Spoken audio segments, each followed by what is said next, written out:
આજે આપણે માઇક્રોસોફ્ટ વર્ડની અંદર પિક્ચર શીખશું. ઇન્સર્ટમાં પિક્ચર, આ હોમ પછી આ ઇન્સર્ટ, એમાં પિક્ચર આપણે શીખશું. થોડુંક ટાઈપ જસ્ટ એમને એમ કરી નાખું છું ડેમો માટે. આ ટાઈપ કર્યો, અહીં નીચે પિક્ચર જોઈએ છીએ તો પિક્ચરમાં ક્લિક કરવાનું. આ ઇન્સર્ટમાં આવી ટેબમાં હોમ, પછી આ ઇન્સર્ટ ટેબમાં ક્લિક કરી પિક્ચરમાં ક્લિક કરો એટલે પિક્ચર માટેનું બોક્સ ખુલશે. સીધા પિક્ચર દેખાય તો ભલે, ન દેખાય તો આપણે અહીંયા કોમ્પ્યુટરમાં ડી ડ્રાઈવમાં 001 ઇમેજ જીસીસી ફોલ્ડરમાં પિક્ચર રાખેલા છે. એને ઓપન કરશું એટલે અંદર ઘણા બધા પિક્ચર આવશે. તમને પસંદ પડે પિક્ચર તમે લઈ શકો. માની લો આ ગમ્યું તો ઇન્સર્ટ આપો એટલે પિક્ચર ત્યાં આવી ગયું. હવે એ પિક્ચરને ખૂણા ઉપર આવી રીતના પોઈન્ટ આવશે. આ દેખાય છે, ગોળ પોઈન્ટ બતાવે છે ખૂણા ઉપર. એ પોઈન્ટથી તમે ક્લિક દબાવીને નાનું મોટું કરી શકો છે. હવે નાનું કર્યું મેં આ પિક્ચર, પછી આ પિક્ચરને ઉપર લઈ જઈ શકીશ. અહીંયા લઈ જવું તો લઈ ગયું, નીચે લઈ આવું તો લઈ આવ્યો, પણ બાજુમાં નહીં જાય.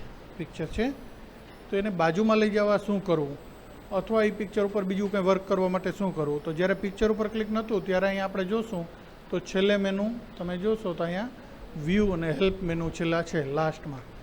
જેવું પિક્ચર ઉપર ક્લિક કરશો એટલે છેલ્લે ફોર્મેટ મેનુ આવ્યું. એ પિક્ચરને લગત છે એટલે ફોર્મેટમાં ક્લિક કરો એટલે આ પિક્ચરને લગતા ઓપ્શન આવ્યા. હવે એમાં પહેલાં તમને આ બાજુમાં લઈ જવાનું શીખવાડ દઉં. આ બાજુમાં નથી જતું તો બાજુમાં લઈ જવા શું કરવું, તો વેબ ટેક્સ્ટમાં જઈને આ બેમાંથી કોઈ પણ એક ઓપ્શન આપી દેશો એટલે બાજુમાં જશે. એ ઓપ્શન શું છે એ વિગતવાર હમણાં સમજાવીશું તમને. અટાણે ખાલી ક્લિક કરવાથી જો સાઈડ બાજુમાં ખાલી તમને બતાવી દીધું મેં, બરાબર. હવે આપણે પહેલેથી આમાંથી ઓપ્શન શીખીએ શરૂઆતથી. તો શરૂઆતમાં આપણે જ્યાં રિમૂવ બેકગ્રાઉન્ડ તો ક્લિક કરીશ તો બેકગ્રાઉન્ડ રિમૂવ થશે, પણ કઈ રીતના થશે, ઓડ રીતે થયું. જો આ લખાણે નીકળી જાય, દેખાય છે. તો પરફેક્ટ જે ફોટો એડિટિંગના સોફ્ટવેર હોય એવું આમાં ન થાય, પણ ઓટોમેટિકલી કોમ્પ્યુટર એની મેળે જે લગત હોય એમ લાગે કે આ એક સરખું બેકગ્રાઉન્ડ છે એને એની મેળે અંદર કટ કરી નાખે. હવે એને રાખવું જ તો યસ કરો તો એ આ બેકગ્રાઉન્ડ રિમૂવ થયેલું રહેશે. યસ આપ્યું, જો બેકગ્રાઉન્ડ રિમૂવ થઈ ગયું છે. પછી એમ તો ના હતું એ બેકગ્રાઉન્ડ બરાબર હતું તો અંડુ આપી દો તો જે છે તે પિક્ચર પાછું થઈ ગયું. ઉપર અહીં અંડુનું બટન આવેલું છે. હવે કોન્ટ્રાસ્ટ એટલે બ્રાઇટનેસ લાઇટનેસ વધઘટ કરવી. આ લાઇટનેસ વધી, બરાબર. એમાં ને એમાં ડાર્કનેસ વધારવી તો ડાર્કનેસ વધી છે. તમે જે કોન્ટ્રાસ્ટ રાખવો અહીંથી રાખી શકો, તમને પસંદ પડે એવું ગોઠવી શકો. કલરમાં અલગ અલગ કલર સેટ છે, ઓરેન્જ, બ્લુ. જેના ઉપર તમારે યલો લઈ જાવ ક્લિક કરો એટલે એ કલર સેટ ઉપર દેખાડે. આમાં ઇફેક્ટ છે અલગ અલગ ટાઈપની, એમ્બોસ ટાઈપની ઇફેક્ટ છે, અલગ અલગ ઘણી બધી ઇફેક્ટો જે તમને પસંદ પડે એ ઇફેક્ટમાં ક્લિક કરો તો એ ટાઈપની ઇફેક્ટ આમાં લાગુ થઈ ગઈ છે. પછી રીસેટ પિક્ચર એટલે ઓરિજિનલ પિક્ચર પાછું આવી જશે. આવી ગયું. પછી ચેન્જ પિક્ચર બદલાવવું હોય કે આ નથી ગમતું તો ફ્રોમ એ ફાઇલ કરો એટલે પાછું આપણું ઓલું બોક્સ ખુલી જાય. એમાંથી આપણે બીજું ચિત્ર લઈ લ્યો એટલે અહીંયા ચિત્ર ચેન્જ થઈ ગયું, પિક્ચર બદલાવી શકાય. ત્યાર પછી એની ઉપર બોર્ડર કે એવું આપવું તો અહીંથી સીધું બોક્સ બનાવો એટલે માથે બોર્ડર અપાઈ ગઈ. અહીં ઘણા બધા ઓપ્શન છે, ક્લિક કરતા જાઓ એટલે એ અપાઈ જશે. રાઉન્ડ તો રાઉન્ડ શેપમાં આવી ગયું. 3D ટાઈપે છે અંદર આમાં ઇફેક્ટ, બરાબર. આ ટાઈપની છે 3D ઇફેક્ટ ટાઈપ, તો એ પણ તમે લઈ શકશો. જેવું આપવું હોય આપી શકો. તો આ રીતના તમે બોર્ડર અથવા શેપમાં પિક્ચરને લઈ શકો છો, બરાબર. પછી મેં નોર્મલ બોર્ડર વાળવા લીધું. હવે અહીં બોર્ડરનો કલર ચેન્જ કરો તો એ પણ કરી શકો. રેડ ઉપર લઈ ગયા. પિક્ચરમાં ઇફેક્ટ આપવી તો એ ગ્લો ઇફેક્ટ એવી કોઈ ઇફેક્ટ પણ આપી શકીએ છીએ, બરાબર છે. પછી પોઝિશન ઉપર ખૂણામાં, તો ઉપર ખૂણામાં પિક્ચર આવી ગયું સાવ. પોઝિશનમાં વચ્ચે, આ બાજુ ખૂણામાં, વચ્ચે, સાવ વચ્ચે, સેન્ટરમાં રાઈટ સાઈડ, સેન્ટરમાં લેફ્ટ સાઈડ, નીચે ખૂણામાં તો સાવ નીચે કોર્નર ઉપર આવી ગયું પિક્ચર. પછી આ બાજુ ખૂણામાં, વચ્ચે, નીચે, ઉપર પાછું લેવું તો ઉપર. જ્યાં તમારે રાખવું ત્યાં પિક્ચરને રાખી શકો છો. હટાડીને પણ તમે ગમે ત્યાં એને મૂકી શકો છો ડાયરેક્ટ. અહીંથી પોઝિશન ના આપવી હોય તો પિક્ચર ઉપર ક્લિક કરી અને હટાડીને તમે એ પિક્ચરને ગમે ત્યાં મૂકી શકો છો. પછી વેબ ટેક્સ્ટની અંદર આ જે છે ઓપ્શન એ બધા શું કામ કરે, તો વેબ ટેક્સ્ટમાં ઇનલાઇન લઉં છું સૌથી પહેલું.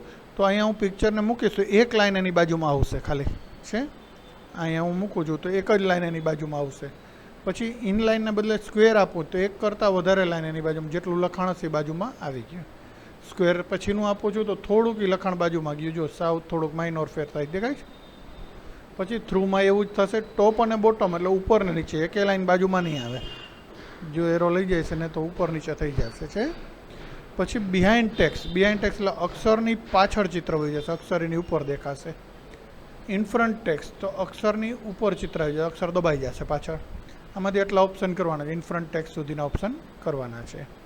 હવે આ પિક્ચરને હું ડિલીટ કરી દઉં, ક્યાંક ઘણી બધી ઇફેક્ટો આપેલી છે. નવા 2 પિક્ચર લઈ લઉં છું. ઇન્સર્ટમાં પિક્ચરમાં જાઉં છું અને આ સ્કૂટરવાળું પિક્ચર લીધું, એન્ટર મારું છું.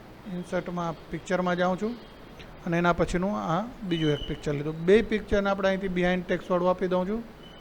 ક્લિક કરીને બિહાઇન્ડ ટેક્સ્ટ જેથી હટાડીને એને હું ગમે ત્યાં મૂકી શકું એટલે, બરાબર.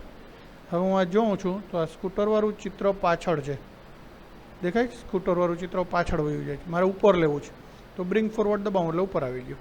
સેન્ડ ટુ બેક એટલે પાછળ વયું જશે છે. પછી પિક્ચરના લેફ્ટ લાઇન તો લેફ્ટ સાઈડ આવશે, સેન્ટર લાઇન તો વચ્ચે, રાઇટ લાઇન તો રાઇટ. એવી રીતે તમે જે એલાઇનમેન્ટ આપશો એ એલાઇનમેન્ટમાં એ પિક્ચર જશે. તમે એને ટોપ આપો તો ઉપર, મિડલ આપો તો વચ્ચે, બોટમ આપો તો સાવ નીચે છે, દેખાય? આ રીતના તમારે એને મૂકી શકો, અથવા ઉપાડીને તો ગમે ત્યાં આપણે મૂકી જ શકીએ છીએ જ્યાં ચિત્રને મૂકવું હોય તે. પછી રોટેટથી પિક્ચર રોટેટ થશે, જે ડિગ્રીમાં રોટેટ કરવું હોય રોટેટ થશે. ક્રોપથી કટ કરી શકે, માની લો પાછળ ત્યાં ડેકીવાળો ભાગ કાઢી નાખો છે તો આ નીકળી ગયું, એક સીટ એક વ્હીલ સાથે નીકળી ગયું, ચોરસમાં જ કટ થશે એ, બરાબર. તો ક્રોપ કરી શકો છો. મોટું કરું તો અહીંથી મોટું થશે પિક્ચર, અથવા ખૂણો પકડીને તમે મોટું કરી જ શકો છો. તો આ રીતે પિક્ચરમાં ફોર્મેટ મેનુના ઓપ્શનથી તમે પિક્ચર ઉપર અલગ અલગ ફોર્મેટિંગ કરી શકો છો, બરાબર. આજે ઇન્સર્ટમાં આપણે પિક્ચર શીખા, આટલું રાખીએ, વ્યવસ્થિત પ્રેક્ટિસ કરી લ્યો ઇન્સર્ટમાં પિક્ચરની બધાય.